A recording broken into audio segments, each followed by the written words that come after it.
கோவை அருகே அரசு பள்ளி மாணவர்களை சுற்றுலாவிற்கு ஏற்றிச் சென்ற சரக்கு வாகனம் பள்ளத்தில் கவிழ்ந்ததில் மாணவி பரிதாபமாக பலியானார். கோவை பேரூரை அடுத்த தீத்திப்பாளையத்தில் அரசு உயர்நிலைப் பள்ளி இயங்கி வருகிறது. இங்கு 200க்கும் மேற்பட்ட மாணவ மாணவிகள் படித்து வருகின்றனர். குழந்தைகள் தின விழாவை முன்னிட்டு புதன்கிழமையன்று ஒருநாள் சுற்றுலா செல்வதற்காக பள்ளியிலிருந்து 3 கிலோமீட்டர் தொலைவில் உள்ள ஐயாசாமி மலை அடிவாரத்திற்கு செல்ல ஏற்பாடு செய்யப்பட்டது. புதன்கிழமை காலை 10 மணிக்கு 120 மாணவ மாணவியர் ஆசிரியர் குழுவுடன் ஆட்டோவில் சென்றனர். மாலையில் பள்ளி திரும்புவதற்காக 25 பேர் கொண்ட குழுவினர் சரக்கு ஆட்டோவில் ஏறி அமர்ந்தனர். அதில் ஒரு ஆட்டோ கட்டுப்பாட்டை இழந்து அருகில் இருந்த பள்ளத்தில் கவிழ்ந்தது.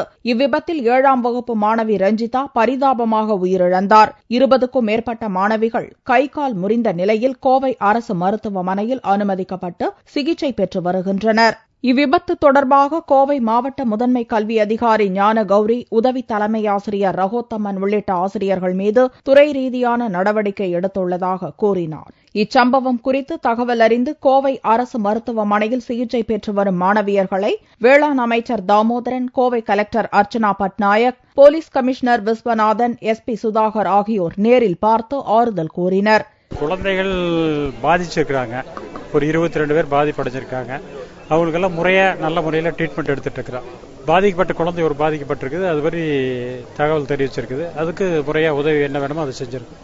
அது அரசுக்கு தெரிவித்து சட்டப்பூர்வ நடவடிக்கை எடுக்கப்படும். இச்சம்பவம் குறித்து பேரூர் போலீசார் விசாரணை நடத்தி வருகின்றனர்.